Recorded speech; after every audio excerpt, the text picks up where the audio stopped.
¿Quién te habló sobre la misión suicida? Mi amigo Nasser.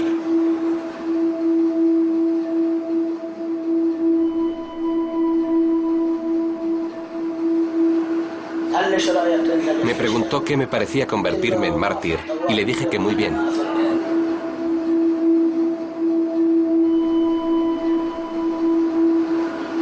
Al día siguiente fui a verlos a las milicias de Al-Aqsa y me grabaron en vídeo.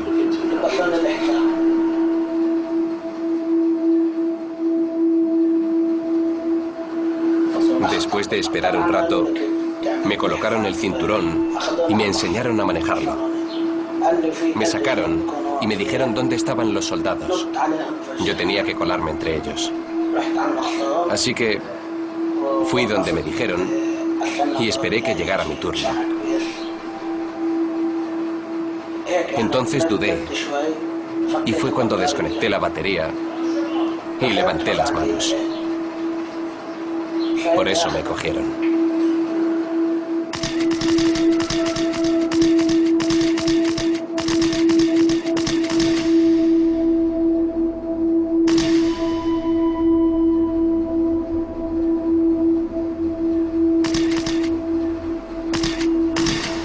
¿Cuántos años tenías? 15.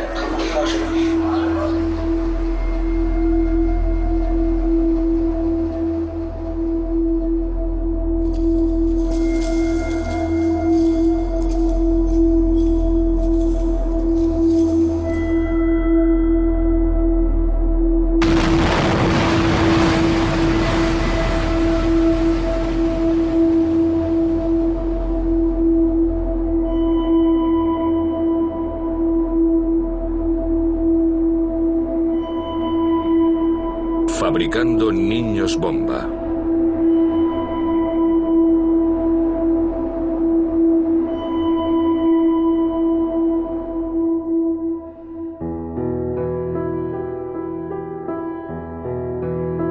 La espeluznante historia de Hussam Abdu saltó a la primera plana de las noticias en todo el mundo. Él habla de dos factores que lo motivaron. El primero, personal. ¿Por qué se te pasó por la cabeza cometer el atentado? Por la gente. ¿Porque a la gente no le gusta? Porque a la gente no le gusta. ¿Ese fue el motivo? También me dijiste que querías ir al paraíso. ¿Por qué? ¿Qué quieres hacer en el paraíso? Pues quedarme allí. ¿Y qué vas a hacer allí? Ser feliz. La mayoría de los medios de comunicación mundiales, así como las organizaciones de derechos humanos internacionales más renombradas, reaccionaron con indignación. El reclutamiento de niños para atentados suicidas era, aparte de horrible, una atrocidad moral. Los medios árabes y palestinos también mostraron su espanto, pero por un motivo distinto. Calificaron la historia de Hussam como una maniobra cínica de los medios israelíes para vilipendiar a los palestinos y justificar la matanza de más de sus niños. Según el ejército de Israel, Hussam dijo que le habían prometido 72 vírgenes en el paraíso si su misión tenía éxito. También se supo que recibió $20 de sus contratadores por el encargo. En las entrevistas concedidas después, la familia de Hussam hacía hincapié en que el niño era discapacitado mental, al tiempo que la edad del niño tampoco quedaba clara. Unos medios hablaban de 14 años y otros de 16. ¿Cómo puede haber tantas discrepancias en torno a un episodio de esta naturaleza? ¿Qué fue lo que pudo llevar a un niño a estar a punto de hacerse volar voluntariamente por los aires? ¿Cuántos Hussam andan por ahí? Decidimos averiguarlo por nosotros mismos. Yo era un cineasta en prácticas, responsable de la cámara, y mi compañera, a la que ven en la imagen junto al guardia de la prisión, una estudiante de Derecho Internacional. Juntos viajamos a Israel y conseguimos concertar una entrevista con Hussam en la prisión de Hasharon, a unos 45 minutos al norte de Tel Aviv.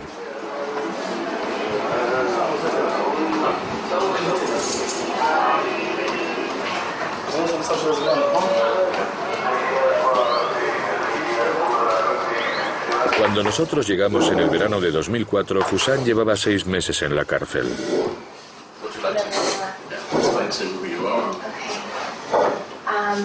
Me llamo Pat. Venimos de un canal de televisión canadiense. En mi país, la opinión pública está muy interesada en conocer tu historia.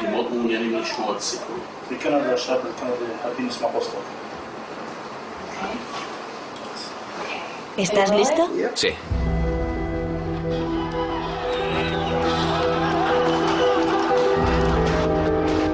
Hussam es un niño de la segunda intifada, que estalló con motivo de una visita del entonces líder de la oposición israelí a la explanada de las mezquitas, un lugar sagrado para judíos y musulmanes, el día 28 de septiembre de 2000.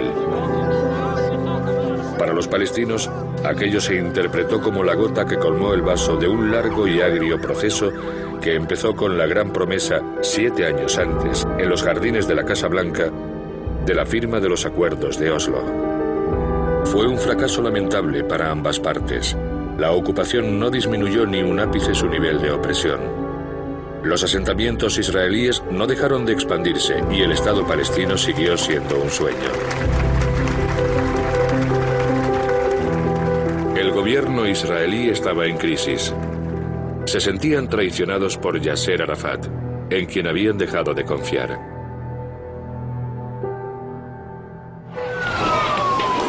La segunda intifada desencadenó una serie de violentos enfrentamientos que sembraron la tragedia en ambos bandos. Las ciudades y poblaciones israelíes sufrieron atentados brutales. Civiles inocentes, entre los que se cuentan familias enteras, fueron asesinados con bombas indiscriminadas y de inmensa potencia destinadas a infligir el mayor daño posible. El sufrimiento de los palestinos tampoco se quedó atrás. La segunda no fue como la primera intifada, con niños tirando piedras a los soldados israelíes. Esta fue una guerra de guerrillas que se libró de casa en casa. Murieron cerca de 3.000 personas. Se impusieron inclementes castigos colectivos, se destruyeron hogares y los líderes de la revuelta fueron perseguidos por asesinato y liquidados sistemáticamente. Pero emergieron indicios más preocupantes. Se convirtió en un levantamiento religioso. Las milicias islámicas, deseosas de vestirse el manto del Shahid o mártir, perpetraron abominables atentados suicidas que sembraron el miedo en el corazón de los israelíes para restaurar la dignidad y el poder a muchos palestinos.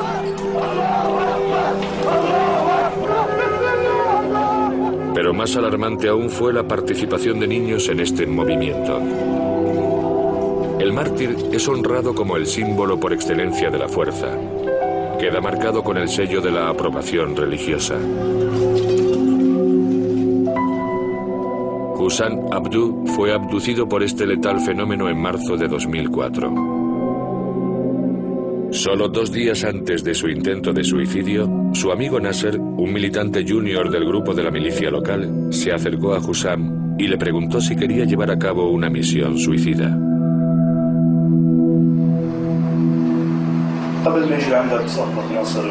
Cuando tu amigo Nasser fue a verte y te habló de convertirte en mártir, ¿sabías a lo que se refería? Sabía que si moría como mártir, iría al paraíso. ¿Cuál es tu concepto de mártir? ¿Los consideras héroes? El mártir es un héroe. Cuando a alguien le disparan y se convierte en mártir, a su familia se la trata con respeto. Y los vecinos los admiran también.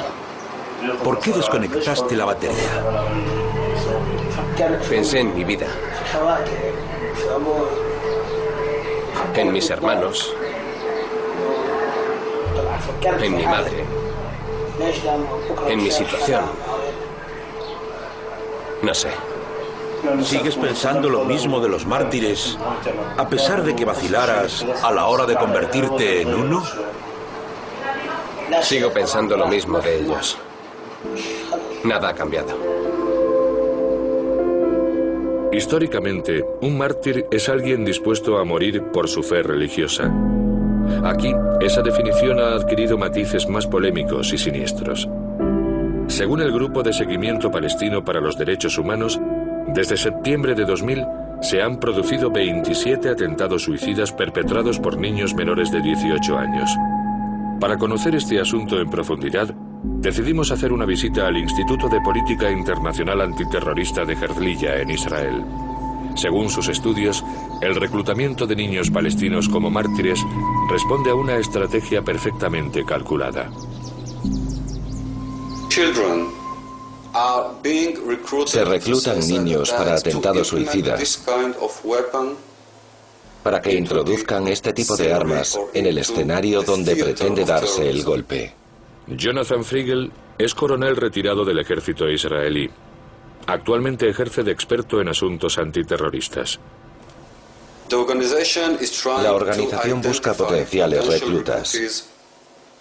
Los aíslan, los entrevistan, los entrenan. Luego, otra persona se encarga de la preparación del cinturón de explosivos y de los dispositivos. Se les somete a una breve instrucción en un piso franco que tienen que alquilar y mantener. Es decir, que hablamos de un sistema perfectamente coordinado.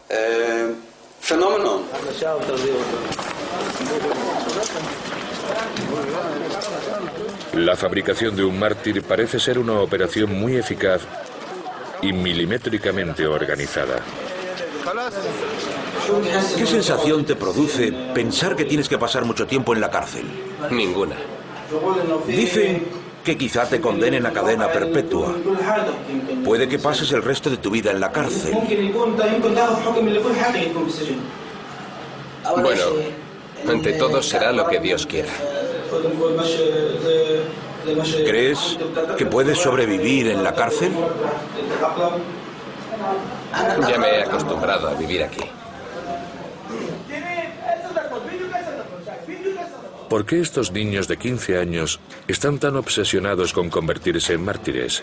Para saber la verdad, teníamos que salir de Israel.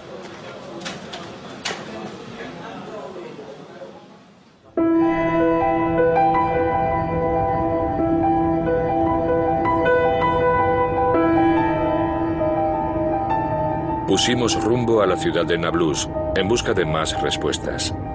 El centro tradicional de la actividad empresarial palestina, Nablus, es también temido y venerado por sus terroristas suicidas.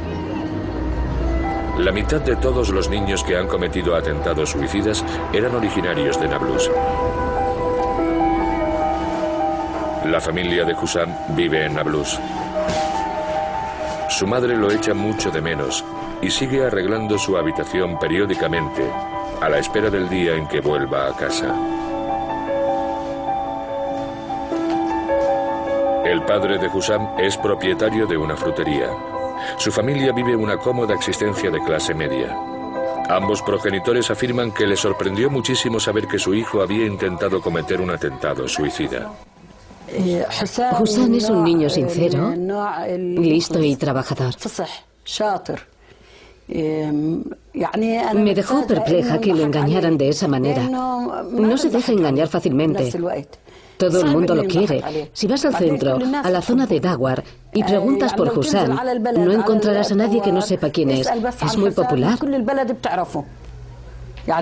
No es fácil engañarlo. La verdad, es un chico fuerte. Muy valiente.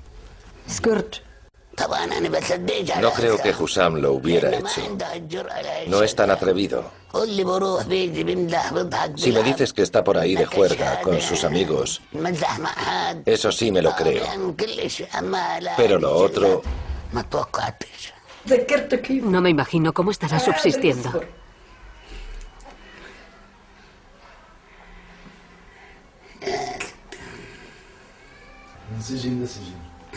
¿Qué va a hacer si sale de prisión?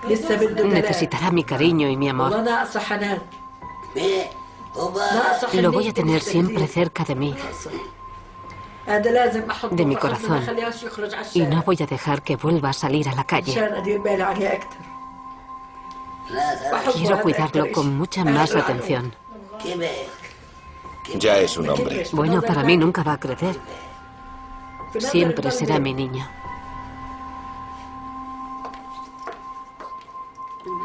Aunque esta sociedad sigue siendo muy tradicional en muchos aspectos, la hermana de 18 años de Hussam, Sariahan, representa el inmenso salto generacional que existe entre los jóvenes palestinos y sus padres. Vinieron sus amigos, los chicos jóvenes del barrio, y nos dieron este regalo de Hamas, como un símbolo de su respeto por Hussam, el guerrero encarcelado. Para Sariahan, su hermano es un héroe que ha conquistado el respeto para toda la familia. Por supuesto, lo que él hizo es para sentirse orgullosos. Siempre podremos llevar alta la cabeza. Me hace muy feliz que haya traído tanta dignidad a la familia. Sé que nunca se olvidarán de un prisionero ni de un mártir.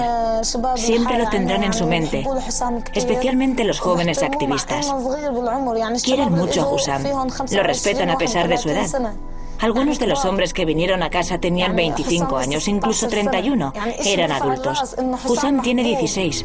Me llena de orgullo saber que quieren a Hussam, sobre todo desde que está en prisión. El respeto recién conquistado por Hussam es el resultado de una estrategia de reclutamiento muy astuta que busca a los no fichados para transformarlos en mártires. Una maniobra siniestra que confiere estatus de héroe inmediatamente a cambio del mayor de los sacrificios.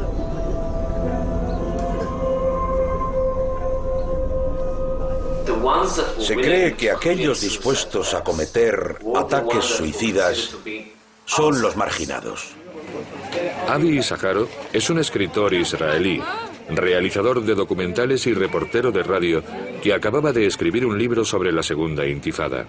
Ha pasado mucho tiempo con niños palestinos en cárceles israelíes, incluido Hussam Abdul. Los atentados suicidas son su forma de integrarse, de formar parte de una sociedad en su lucha nacional. Es su manera de convertirse en héroes. Todo el mundo de niño tiene su héroe, Superman, Batman o el que sea. Aquí el héroe es el Shahid. Su héroe es el mártir que haya perpetrado el ataque suicida con más víctimas.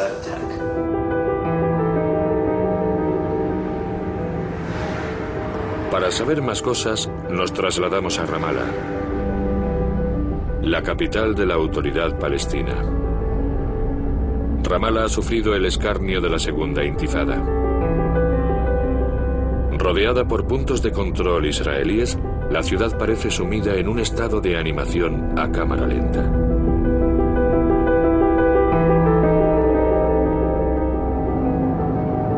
Ramallah es el paradigma de la precaria situación económica palestina.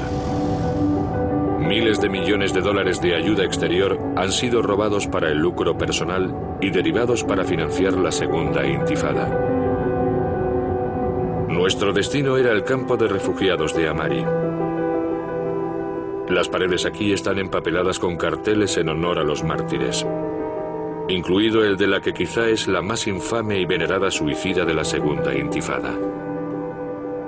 Wafa Idris era una asistente médica de 28 años de la Luna Creciente Roja.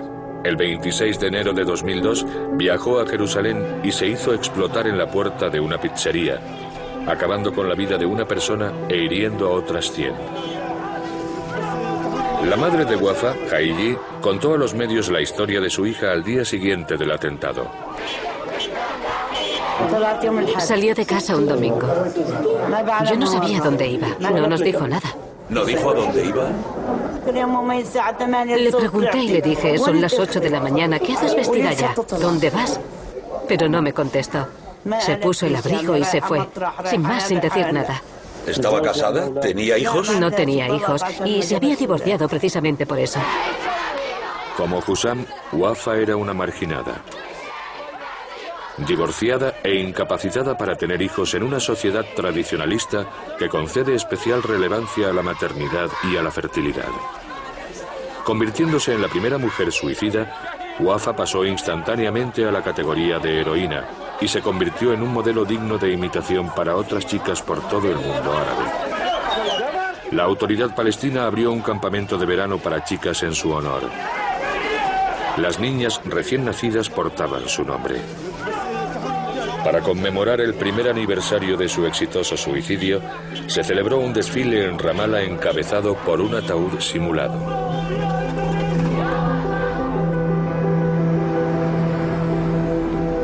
Dos años y medio más tarde, mucho después de que el alboroto se hubiera apagado, visitamos la casa de su familia. Nos la encontramos solo parcialmente en pie, después de haber sido demolida por el ejército israelí.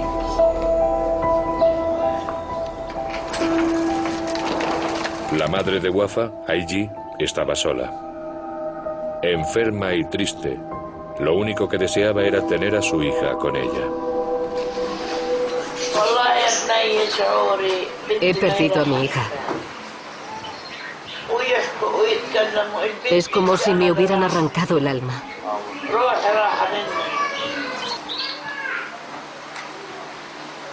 El hogar familiar se ha convertido en un lugar de culto a la mártir Wafa. Su madre sigue su luto por la pérdida de su hija. Aún así, cuando profundizamos en el tema, no duda en apoyar la misión de su hija. A pesar de todas las consecuencias, ¿se siente orgullosa de ella? ¿Está contenta de que se convirtiera en mártir? No hizo nada malo, por Dios. Mi conciencia me dice que no hizo nada malo. Es para ir con la cabeza bien alta.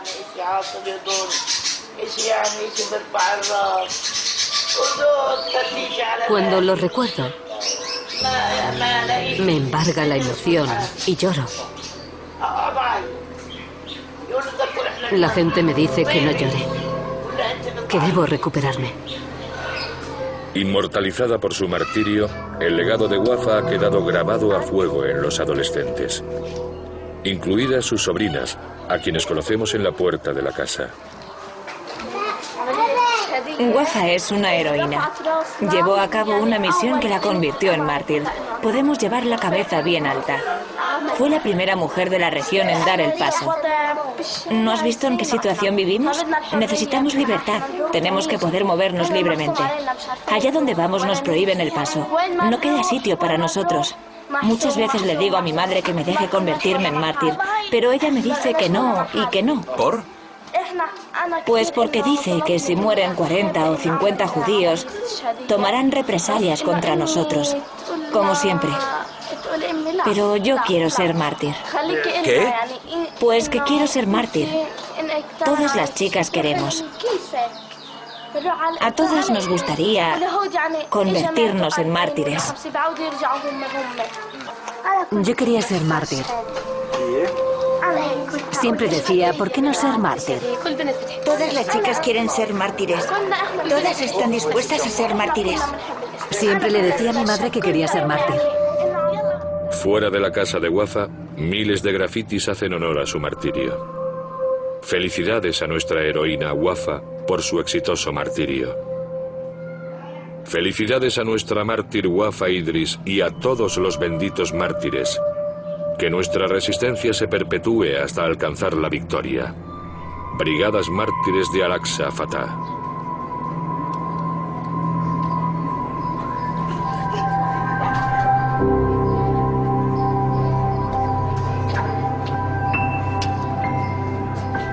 El reclutamiento de mártires es también un negocio.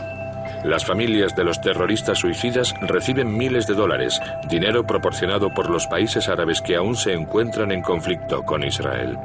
Los niños se convierten así en atractivas inversiones de estas transacciones de muerte. Salen más baratos.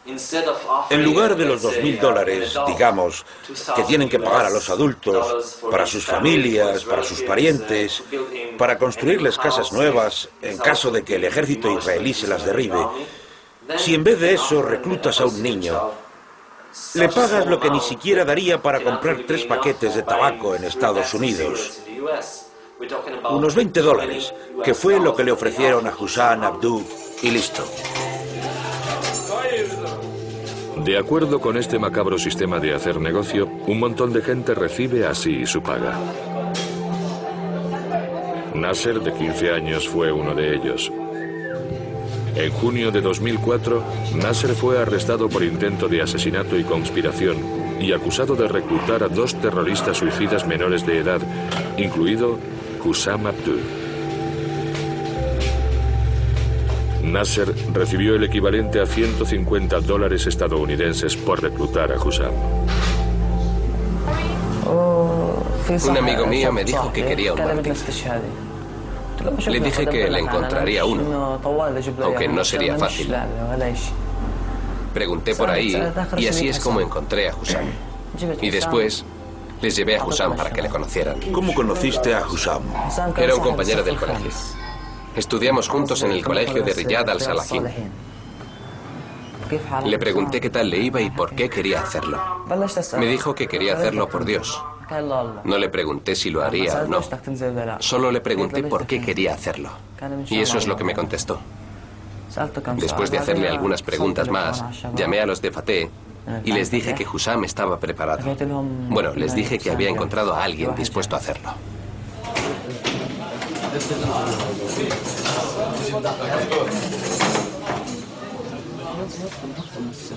Aunque su papel en el intento de atentado suicida de Hussam fue decisivo, Nasser no estaba preparado para la vida en la cárcel. ¿Cuánto tiempo crees que estarás en la cárcel? ¿Qué te dice tu abogado? Mi abogado me ha dicho que 15 años. Pero vamos a ver, ¿cuántos años tengo? 16 y medio.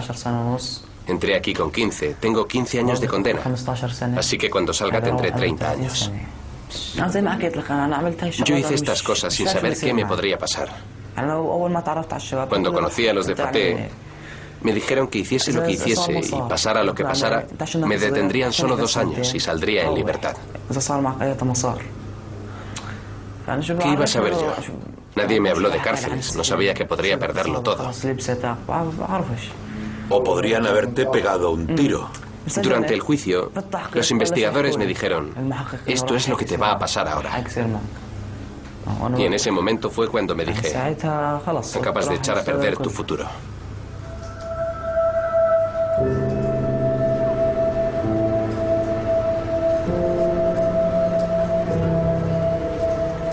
Zaher Titi era el mejor amigo de Hussam y su vecino.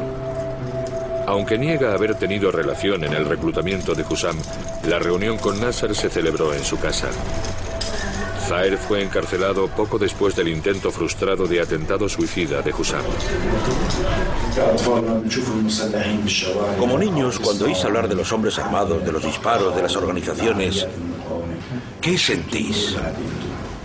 Pues muy orgullosos, sinceramente, de las misiones de los mártires y de las acciones militares en las calles contra la ocupación, contra el ejército israelí que entra en Nablus o en cualquier otra ciudad. Nos sentimos orgullosos. Sentimos que somos hombres jóvenes dispuestos a combatir la ocupación y cada vez que uno de nosotros muere como un mártir, llevamos su foto como una medalla colgada al pecho y acudimos en masa a su entierro. Los niños siempre encabezan estos entierros.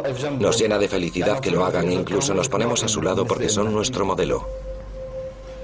Zaher parece el típico adolescente sin pretensiones, pero su retórica es la de un militante radical. Cuando Hussam y tú hablabais, os sentabais y charlabais, o participabais en esas manifestaciones, ¿querías convertirte en uno de esos hombres armados? Sí, sinceramente quería ser como ellos. Eso es lo que deseamos, ser como esos jóvenes armados e incluso mejores en términos de capacidades de lucha. Queremos tener más formación para manejar mejores armas.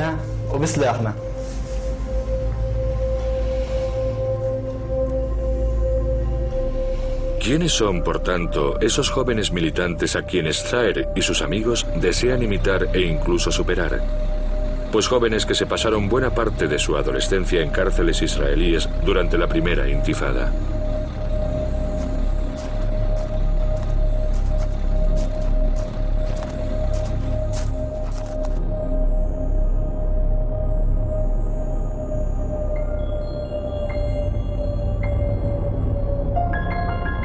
Después de pasar por el punto de control central, nuestro siguiente destino era la ciudad de Jenin, donde esperábamos encontrarnos con algunos de los luchadores palestinos más radicales de la segunda intifada. Jenin fue el escenario de algunas de las batallas más cruentas de esta segunda intifada. Reconocida por muchos palestinos por su rebeldía contra el ejército israelí, se ha convertido también en un caldo de cultivo de terroristas suicidas. Más de un cuarto de los atentados suicidas perpetrados en Israel se han gestado aquí. Nos llevaron a conocer a Zakaria Sebedia, comandante de las Brigadas de Mártires Al-Aqsa de Jenin.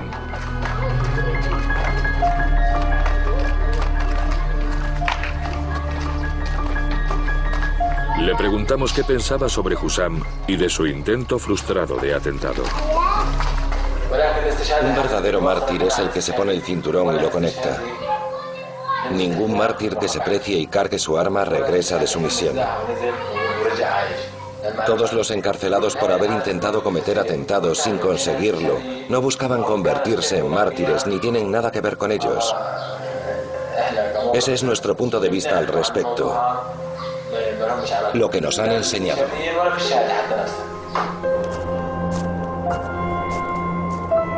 A sus 28 años, Zakaria es un personaje polémico. Un héroe para algunos, un violento matón para otros. Controla las calles del campo de refugiados de Jenin y consume su tiempo en un arriesgado juego de gato y ratón con el ejército israelí.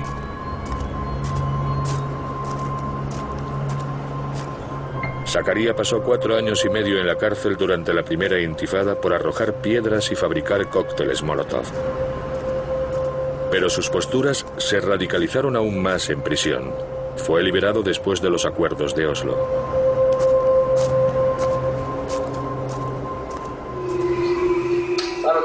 Después de Oslo, la situación era distinta. Estábamos confundidos. No sabíamos si seguir con las milicias o prestar atención a lo que ocurría afuera. Zakaria eligió unirse a las milicias armadas a finales de 2001 como fabricante de bombas. Después de un año pasó a dirigir las Brigadas de Mártires de Al-Aqsa, convirtiéndose en el hombre más buscado por Israel en la Franja de Gaza. Ha sobrevivido a 5 intentos de asesinato, sin dejar nunca de estar muy presente en los medios y alardear en ellos de sus atentados militares.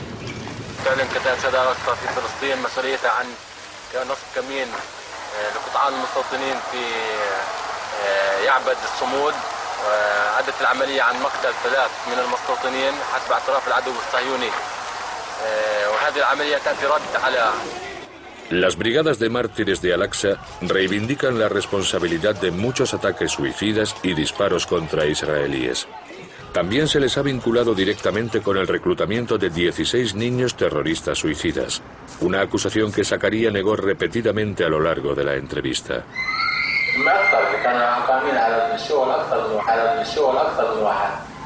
Hablo en nombre de todos los guerreros de la intifada de Al-Aqsa. Les decimos que no 1, 2, 3, 4 y hasta 5 veces. Hasta el punto en que el niño coge un cuchillo si nadie le ha dado un cinturón con explosivos. Según Zakaria, muchos niños son militantes nacionalistas y están dispuestos a morir por su causa. ¿Quién puede pararlos? ¿Quién? Es imposible. Se les consideraría espías y se les culparía por ello. Eso se ha convertido en la cultura del campamento de Jenin.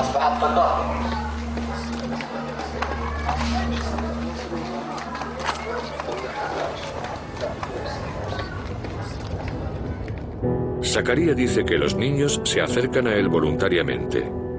Pero si ese es el caso, ¿qué es lo que los motiva?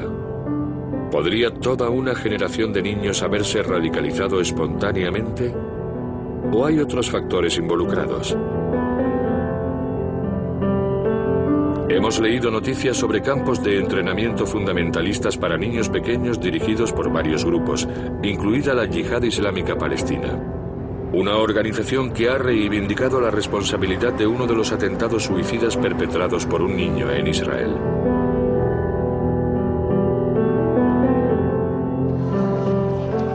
Nuestro guía nos llevó a la ciudad palestina de Tulkarem, sede de la Academia de la Yihad, una escuela y campamento de día dirigido por la Yihad Islámica palestina. Este campamento forma parte de un club social. Los niños tienen edades comprendidas entre los 8 y los 12 años. Y hay unos 150. Me hizo sentir muy aliviado encontrar un colegio lleno de caras sonrientes bajo aquellas gorras verdes.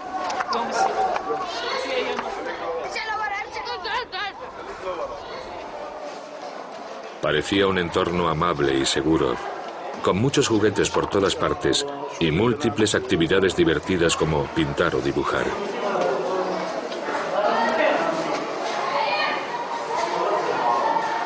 Pero, ¿se estaba utilizando el campamento para entrenar a los niños y radicalizarlos en su militancia? Respecto a eso de obligar a los niños a participar en actividades políticas o militares,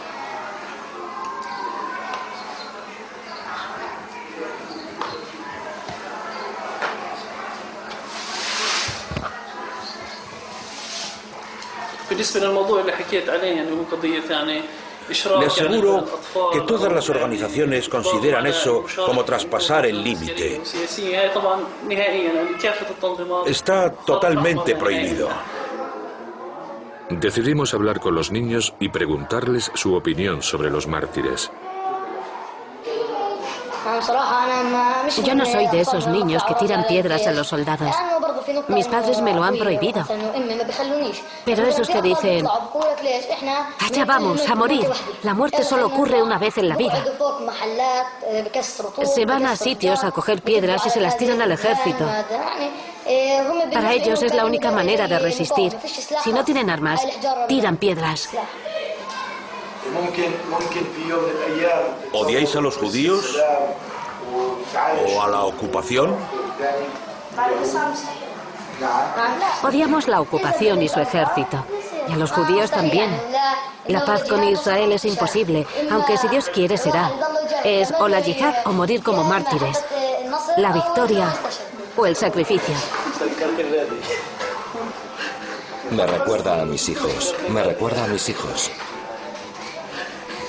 Nos dio la impresión de que estos niños se creían realmente lo que estaban diciendo, pero también que se retroalimentaban. Exageraban un poco su convicción para agradar a sus profesores. Además, observamos otros síntomas preocupantes. Poco después descubrimos que en esas gorras que todos llevaban ponía Dios es grande y muerte a los infieles.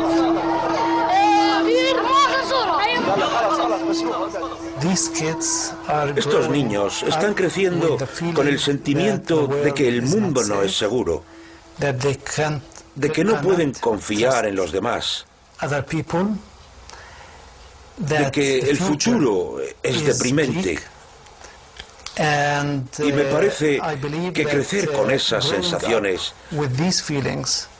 tiene que influir necesariamente en su relación futura con los demás, pero también surte efecto en la propia sociedad palestina. El psicólogo infantil Safik Masala ha estudiado los sueños de más de 300 niños palestinos. En un impresionante 78% de esos sueños aparecía el conflicto entre Israel y Palestina. En la mayoría de los sueños, las acciones eran violentas y las víctimas eran los propios niños. En los sueños les invadían sus casas y sus escuelas. Los dos únicos lugares en los que cualquier niño del mundo se siente seguro es en casa o en el colegio. Y ellos soñaban con invasiones precisamente en estos lugares. Más sorprendente aún, solo el 2% de los niños mencionaba algo personal. La mayoría soñaba con cosas colectivas, lo cual sugiere implicaciones graves cuando hablamos de pequeños terroristas suicidas. Esto significa que esos individuos que están deseando matarse no se conciben a sí mismos como seres autónomos. Las fronteras de sus cuerpos se confunden con las del grupo. Es como si no fuera su propio cuerpo el que saliera volando por los aires. Según la investigación del Dr. Masala, los niños palestinos dan prioridad a la lucha colectiva sobre su propia individualidad, lo cual lleva a muchos a cometer actos espeluznantes sin temor a las consecuencias personales. ¿Cómo puede ser esto?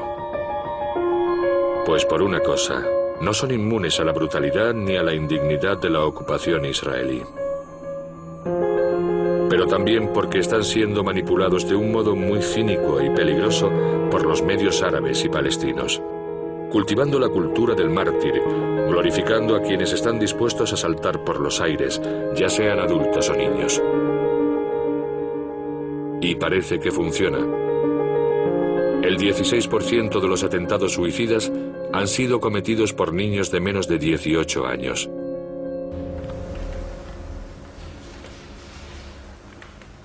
Yahya Barakat dirige la televisión de la Autoridad Palestina, una emisora pública que ha sido acusada de enaltecer a las masas con su programación.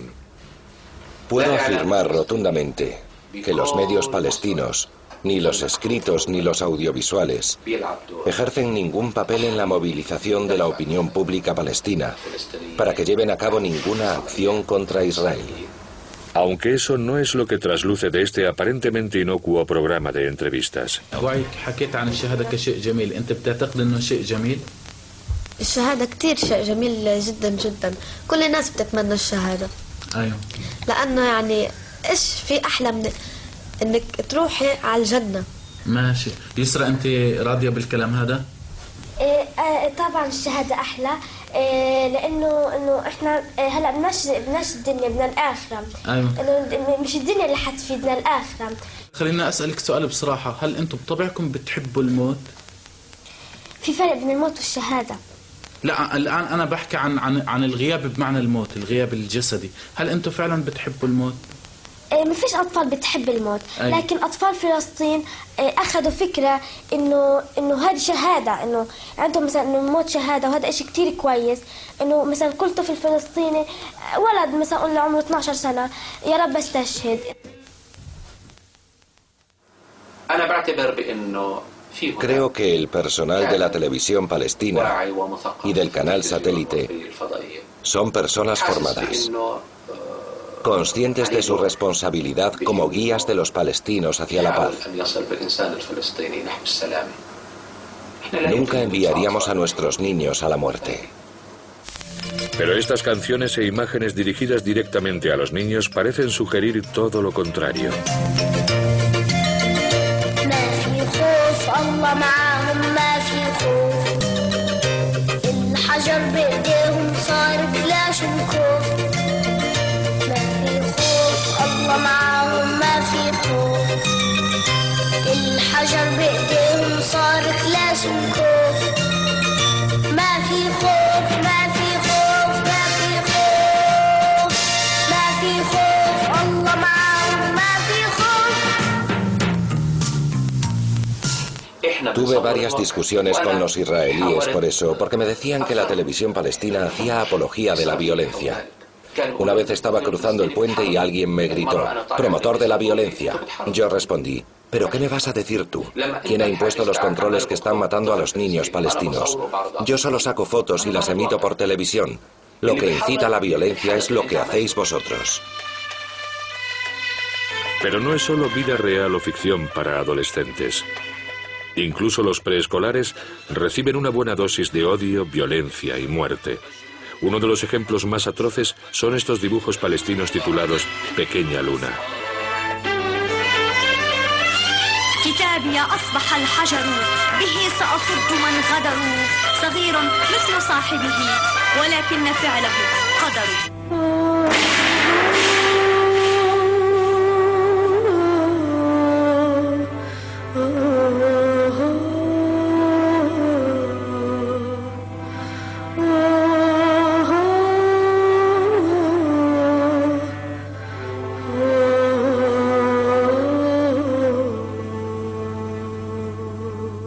حقق الغالي مراده وجنى فضل الشهادة أبدا ما مات يوما من مضى يفدي بلاده.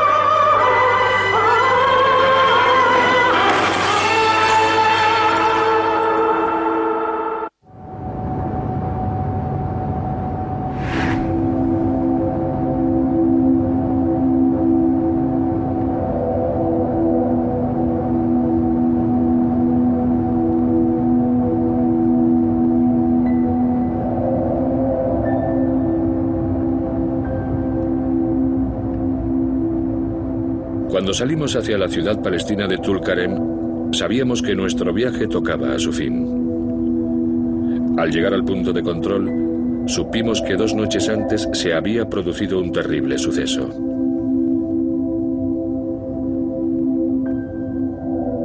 El 25 de julio de 2004, una unidad secreta israelí había entrado en la ciudad y había matado a 6 líderes de las brigadas de mártires de Al-Aqsa locales.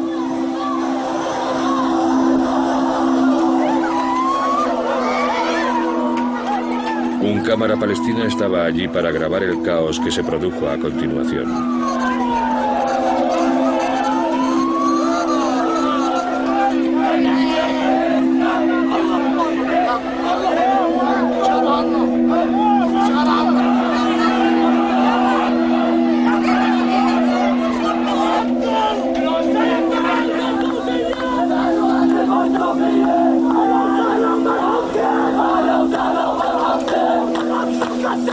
Un cruel estallido de ira y dolor. Los cadáveres esparcidos por el suelo y cargados en ambulancias.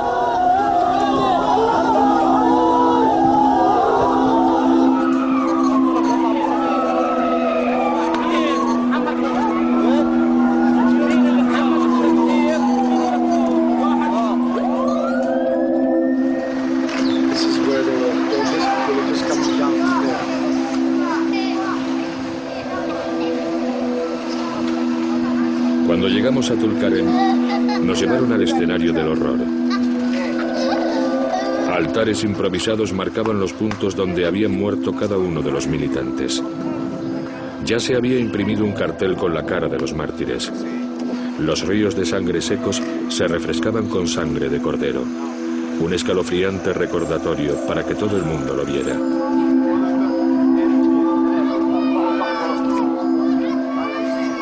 En total, 6 altares, uno por mártir.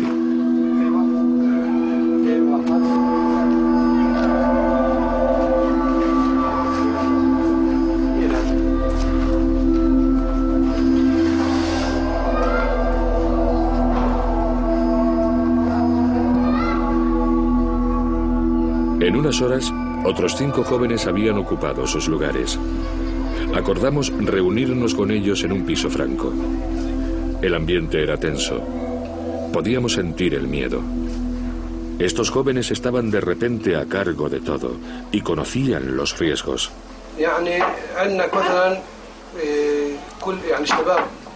Todos los jóvenes aquí presentes están relacionados con las brigadas de mártires de Al-Aqsa. Si Dios quiere, reorganizaremos nuestras filas. 6 de sus amigos acababan de ser asesinados. Su futuro se presentaba oscuro. Hace 2 días perdimos a nuestros amigos que, como nosotros, se habían consagrado a la yihad. Perdieron sus vidas por su tierra, tratando de evitar que el ejército israelí entrara en nuestro territorio con sus modestos medios. Creo que los jóvenes luchan mejor que los adultos. ¿Por qué? Porque los jóvenes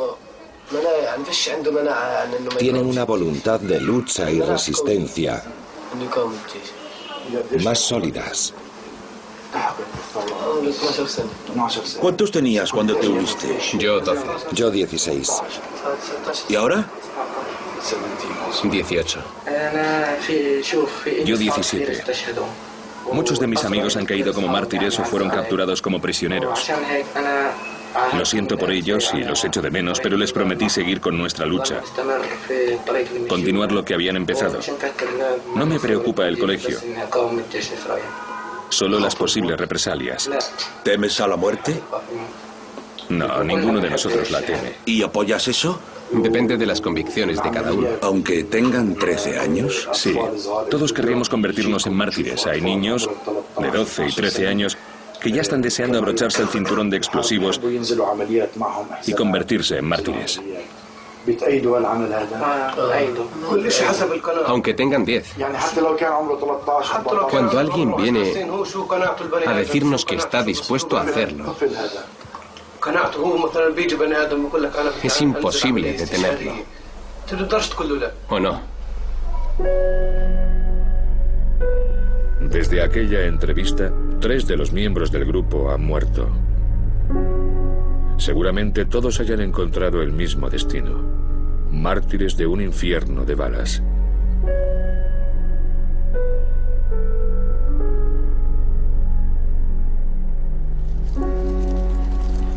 Era imposible evitar salir de allí con un sentimiento pesimista, a pesar de la explosión de optimismo que siguió a la muerte de Arafat. La vieja guardia había dejado atrás un legado de corrupción y violencia, creando una cadena letal de fundamentalismo que puede acabar destruyendo a ambos bandos. Se han producido algunos indicios esperanzadores. Los palestinos celebraron elecciones libres por primera vez. Israel retiró sus tropas de ciertas ciudades palestinas clave y se relajaron las hostilidades. Pero existen problemas mucho más complejos y enraizados, imposibles de arreglar con acuerdos de paz y estrechamientos de manos. Israel no ha abandonado el sitio de áreas estratégicas clave de la Franja de Gaza. Entretanto, los niños palestinos siguen alimentándose con una nutrida dieta de odio y alienación a través de los medios oficiales. Y quizá lo más preocupante a largo plazo: una nueva generación de adolescentes palestinos que han pasado sus años de formación en cárceles israelíes. A juzgar por el ejemplo de la primera intifada, muchos de ellos saldrán radicalizados. Y desde luego, eso es lo que le ha ocurrido a Hussam. Volvimos a verlo un año después, y lo encontramos más gallito y confiado que nunca.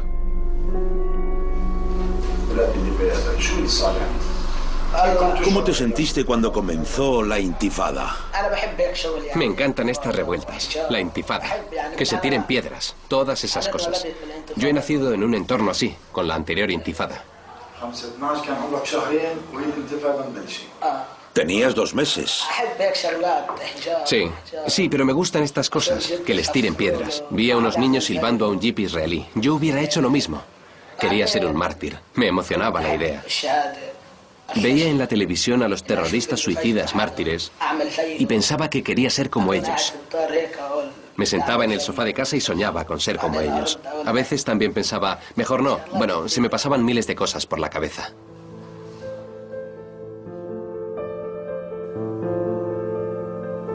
Hussam ya no es aquel niño tímido y aislado, un tanto marginado, cuya familia sugería que tenía problemas de desarrollo.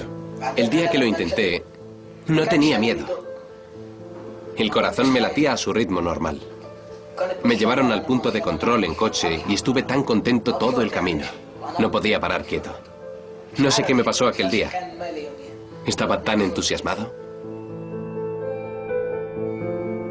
Atrás quedó aquel niño atemorizado que había accedido a explotarse por los aires por $20 estadounidenses y un pasaje al paraíso.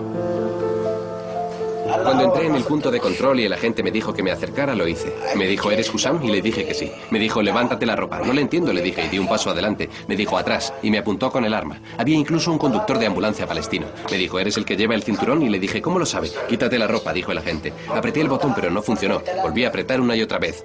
2 veces, 3 veces y nada. Apretaba el botón, pero nada. El año pasado, Hussam nos habló del amor que sentía por su familia y que eso era más importante que ser mártir. Pero ahora ha cambiado de opinión. Cuando iba sentado en aquel jeep, Hussam, viendo cómo explotaba aquel cinturón, ¿qué pensaste? Pues que me hubiera gustado estar en esa explosión. ¿De verdad? Claro, lo dije, ¿cómo me gustaría estar allí? Había otros palestinos sentados a mi lado y me dijeron, ¿te imaginas qué te hubiera pasado si hubieras estado en esa explosión? Hubieras saltado en pedazos. Y les dije, bueno, ¿no es a eso a lo que hemos venido? Así que, ¿crees en lo que hiciste? Creía en ello desde hacía mucho. No solo ese día. Quiero hacer esas cosas. Hussam está más cerca ahora de los militantes de lo que lo estaba el día que no explotó. Y ahora, cuando vuelvas, ¿qué les vas a decir a tus amigos? ¿Que sientes lo que pasó? No, que Dios sea alabado. No me arrepiento de lo que pasó. Pero no hiciste nada. Es verdad, no hice nada. Pero lo importante es que conseguí llegar casi hasta el final. Que tuve agallas para eso. Que soy lo suficientemente valiente como para hacerlo, porque lo hago en nombre de Dios. Gloria a Él.